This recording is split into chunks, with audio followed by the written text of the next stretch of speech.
दोस्तों, नियमित रूप से तुलसी पूजन करने से घर के आर्थिक संकटों से छुटकारा मिलने के साथ साथ घर में सुख समृद्धि की प्राप्ति होती है। और दोस्तों, हिंदू धर्म में तुलसी के पौधे को पवित्र और पूजनीय माना जाता है। शास्त्रों के अनुसार माना जाता है कि जिस घर में तुलसी का पौधा होता है वहां पर कभी भी नकारात्मक ऊर्जा नहीं रहती। और दोस्तों, इसी के साथ ही भगवान विष्णु और माता लक्ष्मी का आशीर्वाद हमेशा बना रहता है उस घर में। इसीलिए नियमित रूप से तुलसी की पूजा जरूर करनी चाहिए और उसमें जल भी देना चाहिए। और दोस्तों, तुलसी को जल देते समय यह 3 शब्द जरूर बोलने चाहिए। इससे आपकी हर मनोकामना पूर्ण हो जाती है। तो चलिए जानते हैं इस वीडियो के माध्यम से वह 3 शब्द कौन से हैं। लेकिन दोस्तों, आगे बढ़ने से पहले वीडियो को एक लाइक कर दें और चैनल को सब्सक्राइब करके कमेंट बॉक्स में जय मां लक्ष्मी मेरे घर जरूर आना ऐसा लिख दें। माता लक्ष्मी आपके घर जरूर आएंगी और खुशहाली लाएंगी। दोस्तों, भगवान श्री कृष्ण कहते हैं तुलसी को जल देते समय बोले जाने वाले मंत्र का बहुत ही महत्व माना गया है। यह मंत्र केवल 3 शब्दों का है, किंतु इसका प्रभाव बहुत ही कल्याणकारी है। जो भी मनुष्य रोज तुलसी को जल देते समय केवल यह 3 शब्द बोल देता है तो माता लक्ष्मी उसके घर में प्रवेश करती हैं और उसकी दरिद्रता गरीबी समाप्त कर देती हैं और घर को धन धान्य से भर देती हैं। और मित्रों, यह मंत्र बताने से पहले मैं आपको तुलसी के इस मंत्र का महत्व सुनाना चाहता हूँ। इस महत्व को सुन लेने मात्र से ही मनुष्य के सारे पाप नष्ट हो जाते हैं और उस व्यक्ति को हजारों वर्षों तक तुलसी को जल देने का पुण्य प्राप्त होता है। इसीलिए आप इस कथा को ध्यान से पूरा जरूर सुनिएगा। श्री कृष्ण कहते हैं, पुराने समय में लक्ष्मी नगर नाम की एक नगरी थी। उस नगरी में अजय कुमार नाम का एक खोटी बुद्धि का ब्राह्मण रहता था। पापियों का तो वह भगवान था। उसका जन्म ऐसे ब्राह्मण परिवार में हुआ था जो पाप कर्म करने वाले, शास्त्र ज्ञान से शून्य थे। वह जन्म से तो ब्राह्मण था, लेकिन कर्मों से वह बहुत ही दुराचारी था। वह ना तो पूजा पाठ करता था और ना जप करता था और ना ही अतिथियों का सत्कार करता था। उसके द्वार पर आए अतिथियों को वह बिना दान किए ही उन्हें क्रूरता पूर्वक भगा देता था और साथ ही साथ वह पराई स्त्रियों से हमेशा आकर्षित रहता था। उसे मदिरा पान का भी शौक था और साथ ही साथ मांस भी खाया करता था। वह दिन में काम करके पत्ते बेचकर जीविका चलाया करता था और रात्रि में वैश्याओं के साथ रहता था। इसी प्रकार से उस ब्राह्मण ने अनेक वर्ष तक जीवन व्यतीत किया। और फिर एक दिन वह मंदबुद्धि ब्राह्मण बेचने के लिए पत्ते इकट्ठे करने लगा और पत्ते इकट्ठे करते करते एक ऋषि की वाटिका में घुसने लगा और पत्ते तोड़ने लगा। तभी एक काले सर्प ने उस ब्राह्मण को काट लिया और उसी समय उसकी मृत्यु हो गई। इसके बाद में उस स्थान पर 2 यमदूत आए और उसे उठाकर यमलोक ले जाने लगते हैं। रास्ते में यमदूतों को देखकर वह विचलित हो जाता है और रोने लगता है और दूतों से कहता है, मुझे कहाँ ले जा रहे हो? मुझे छोड़ दो, मेरे प्राण छोड़ दो, मुझे बख्श दो। लेकिन यमदूत उसे यह कहते हुए ले जाते हैं कि अरे पापी, तेरे पापों का घड़ा भर चुका है। तेरे कर्म बहुत ही खराब थे, इसीलिए तुझे सांप ने काट लिया। अब तो यमराज जी तुझे घोर नरक में ही डालेंगे। और फिर कुछ ही देर में ब्राह्मण यमलोक पहुंच जाता है और यमराज के सामने खड़ा हो जाता है। चित्रगुप्त उस ब्राह्मण का लेखा जोखा निकालते हैं और यमराज से कहते हैं, धर्मराज, इस ब्राह्मण ने बचपन से लेकर के अभी तक पाप ही पाप किए हैं।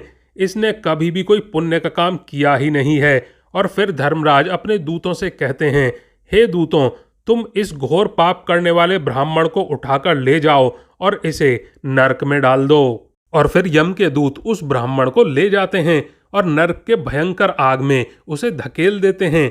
अनेक वर्षों तक नरक में सजा भुगतने के बाद में उस ब्राह्मण को दूसरे जन्म में एक बैल का शरीर मिलता है।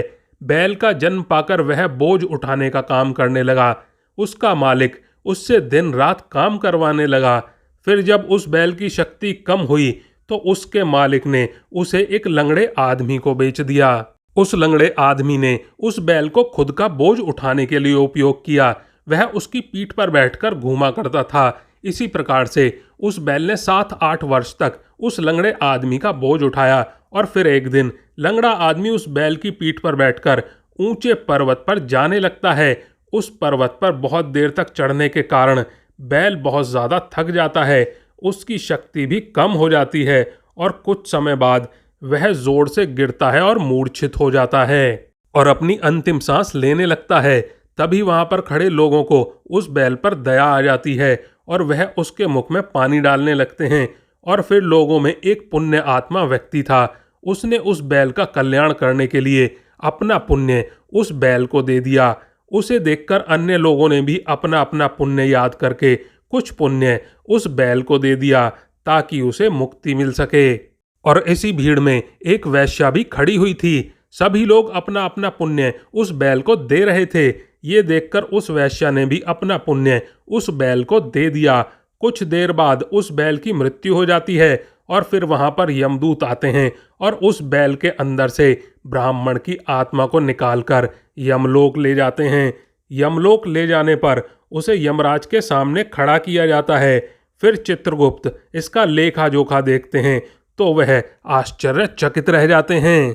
ब्राह्मण को उस वैश्या के द्वारा दिया हुआ पुण्य बहुत बड़ा होता है। उस पुण्य के प्रभाव से उसके सभी जन्मों के सभी पाप नष्ट हो जाते हैं। फिर यमराज उस ब्राह्मण के सभी पाप क्षमा करते हैं और कहते हैं, ब्राह्मण, उस वैश्या ने तुझे अपना पुण्य देकर तुझ पर बड़ा उपकार किया है। केवल उसी के पुण्य के कारण ही तुम्हारे सारे जन्मों के पाप खत्म हो गए हैं और यमराज उसे फिर से मनुष्य का जन्म प्रदान करते हैं। इस बार वह पृथ्वी पर आकर एक उत्तम ब्राह्मण कुल में जन्म लेता है। उस महापुण्य के प्रभाव से उसे इस नए जन्म में अपने पूर्व जन्म की बातें याद आने लगती हैं। जब वह ब्राह्मण बड़ा हो जाता है तो उसे याद आता है कि पिछले जन्म में जब वह बैल था तब एक वैश्या ने उसे अपना पुण्य दे दिया था। इसीलिए उसके मन में उस वैश्या के बारे में जानने की इच्छा होती है और उस महापुण्य के बारे में जानने के लिए उस वैश्या का पता लगाकर उसे ढूंढते हुए उसके नगर में चला जाता है। अब वह वैश्या बूढ़ी हो चुकी थी। फिर जब उसे वह वैश्या मिल जाती है तो वह उसके सामने जाकर उसे बार बार प्रणाम करता है और उस वैश्या का धन्यवाद करने लगता है। और फिर वह वैश्या कहने लगती है, हे ब्राह्मण, आप कौन हैं और किस कारण आप मुझ वैश्या को बार बार धन्यवाद दे रहे हैं? मैंने आपका ऐसा कौन सा काम किया है जो आप मुझे नमस्कार कर रहे हैं? तब वह ब्राह्मण कहता है, हे माता, मैं वही बैल हूँ जिसे तुमने अपना पुण्य दे डाला था। अपने पाप कर्मों के कारण मुझे पिछले जन्म में बैल होना पड़ा था। उस पर्वत पर जब मैं मर रहा था तो तुमने मुझे अपना पुण्य दिया था। तुम्हारे पुण्य के प्रभाव से ही आज मुझे फिर से मनुष्य का जन्म मिला है। तुम्हारे द्वारा दिए गए इस पुण्य के कारण ही मुझे अपने पूर्व जन्म की सारी बातें याद हैं।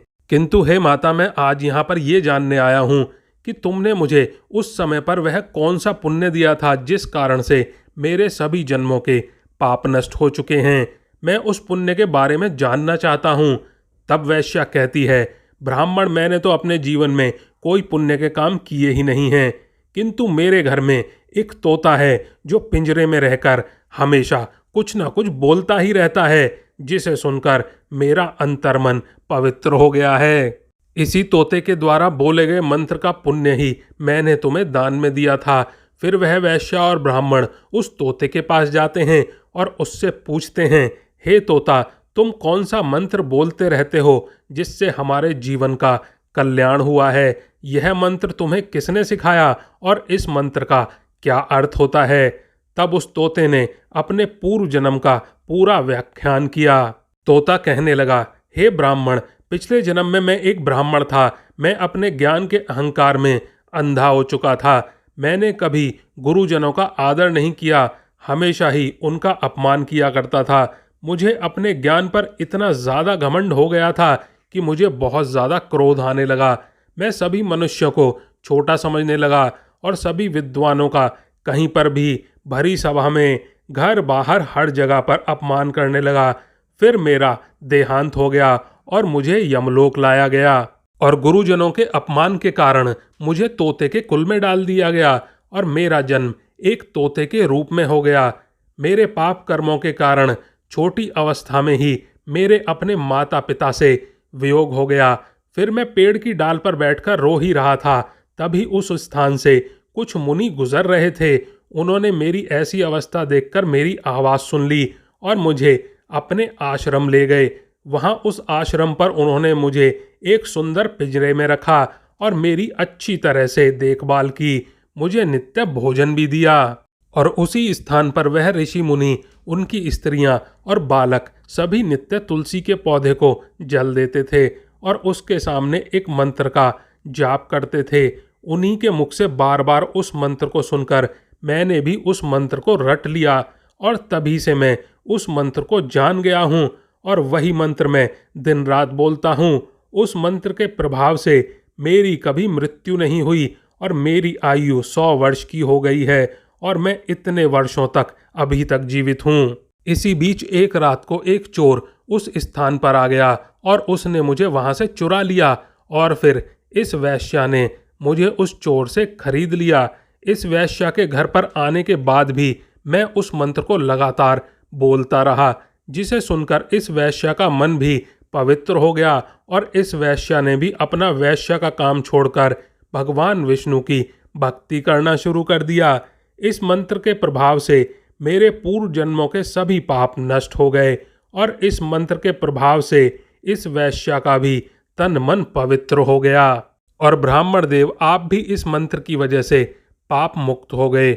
इस प्रकार से तोते ने उस ब्राह्मण और वैश्या को अपने पूर्व जन्म की सारी बातें बताईं, जिसे सुनकर वह ब्राह्मण और वैश्या दोनों ही अत्यंत प्रसन्न हुए और फिर वह दोनों ही रोज तुलसी को जल देकर उस मंत्र का जाप करने लगे। फिर वह तोता, वैश्य और ब्राह्मण तीनों उस मंत्र के प्रभाव से दिव्य विमान में बैठकर विष्णु लोक को चले गए। तो देखा आपने, केवल तुलसी के इस मंत्र के प्रभाव से उस तोते के, उस वैश्य के और उस ब्राह्मण के सभी पाप नष्ट हो गए। इसीलिए प्रत्येक मनुष्य को रोज तुलसी को जल देते हुए इस मंत्र का उच्चारण अवश्य ही करना चाहिए। मंत्र कुछ इस प्रकार है, इसे ध्यान से सुनिएगा। ओम वृंदावन स्वाहा, ओम वृंदावन स्वाहा। श्री कृष्ण कहते हैं कि जो भी स्त्री रोज तुलसी के समक्ष इस मंत्र का उच्चारण करेगी वह सौभाग्यशाली बनेगी और जो भी पुरुष तुलसी के सामने इस मंत्र का उच्चारण करेगा उसे अक्षय धन की प्राप्ति होगी। जिस घर के सामने नित्य तुलसी की पूजा की जाती है उस घर में साक्षात लक्ष्मी का वास होता है। तुलसी का यह मंत्र समस्त फलों को प्रदान करने वाला है। जो भी तुलसी के सामने इस मंत्र का उच्चारण करेगा उसे संपूर्ण सिद्धियां प्राप्त होंगी। स्त्रियों को सदैव स्नान करने के बाद अपने बाल बांधकर मांग में सिंदूर भरकर तुलसी को जल देना चाहिए और इस मंत्र का उच्चारण करना चाहिए। आपको फल अवश्य मिलेगा और साथ ही साथ रोज तुलसी के पौधे की परिक्रमा भी करनी चाहिए। इससे सभी दोष नष्ट हो जाते हैं। नित्य शाम के समय तुलसी के पास दीपक जलाना चाहिए और तुलसी के पास बैठकर भगवान विष्णु की आराधना करनी चाहिए। तुलसी के पास दीपक जलाने से मनुष्य को धन धान्य की प्राप्ति होती है। हजारों अमृत के घड़ों से नहाने पर भी श्री हरि को उतनी तृप्ति नहीं होती जितनी वह मनुष्य के द्वारा तुलसी का एक पत्ता चढ़ाने से प्राप्त करते हैं। लाखों गायों के दान से मानव जो फल प्राप्त करता है वही फल तुलसी पत्र के दान से पा लेता है। जो मृत्यु के समय अपने मुख में तुलसी का पत्र का जल पा जाता है वह संपूर्ण पापों से मुक्त होकर श्री कृष्ण के धाम जाता है। और साथ ही साथ श्री कृष्ण कहते हैं पूर्णिमा, अमावस्या, द्विदशी और सूर्य संक्रांति के दिन मध्याह्न, कालरात्रि और अशौच के समय तेल लगाकर बिना स्नान किए अथवा बिना हाथ धोए रात्रि के वस्त्र पहनकर तुलसी के पत्र तोड़ना पाप माना जाता है। इसलिए ऐसा बिल्कुल ना करें, आपको पाप लगेगा ऐसा करने से। और श्राद्ध, व्रत, दान, प्रतिष्ठा तथा देव पूजा के लिए तोड़े हुए तुलसी के पत्ते बासी होने पर भी 3 रात्रि तक पवित्र रहते हैं। तुलसी की मंजरी सभी फूलों से बढ़कर मानी जाती है। मंजरी तोड़ते समय उसमें पत्तियों का रहना भी आवश्यक माना गया है। पूज्य भाव से पौधे को हिलाए बिना तुलसी के अग्रभाग को तोड़ना चाहिए। इससे पूजा का फल लाख गुना बढ़ जाता है। तुलसी के पत्ते को कभी भी नाखून से नहीं तोड़ना चाहिए, इससे आपको पाप लगता है। रात्रि में तुलसी के पौधे को स्पर्श बिल्कुल ना करें अथवा इसके पत्ते ना तोड़ें, ऐसा करना अशुभ माना जाता है। तो चलिए इसी के साथ में यह भी जान लेते हैं कि किस समय तुलसी को जल चढ़ाएं और किस समय बिल्कुल नहीं चढ़ाना चाहिए। दोस्तों, शास्त्रों के अनुसार सूर्य उदय के समय सुबह सुबह तुलसी के पौधे में जल चढ़ाना उत्तम माना जाता है, इसीलिए स्नान के बाद सूर्य उदय के समय तुलसी में जल चढ़ाएं। ऐसा करने से घर में सुख समृद्धि आती है और आर्थिक संकट से निजात मिलता है। इसी के साथ ही घर का वातावरण सही रहता है। और कई बार देखा गया है, अधिकतर लोगों की आदत होती है कि सप्ताह के हर दिन तुलसी के पौधे में जल चढ़ाते हैं, लेकिन ऐसा करने की मनाही है। माना जाता है कि रविवार के दिन तुलसी के पौधे में बिल्कुल भी जल नहीं चढ़ाना चाहिए, क्योंकि वह इस दिन आराम करती हैं। इसके अलावा एकादशी के दिन भी जल नहीं चढ़ाना चाहिए, क्योंकि इस दिन तुलसी विष्णु जी के लिए निर्जला व्रत रखती हैं। तो दोस्तों, आज के लिए बस इतना ही। वीडियो को लाइक करें, दोस्तों के साथ शेयर करें और कमेंट बॉक्स में सच्ची श्रद्धा से जय मां लक्ष्मी, जय विष्णु जरूर लिखें।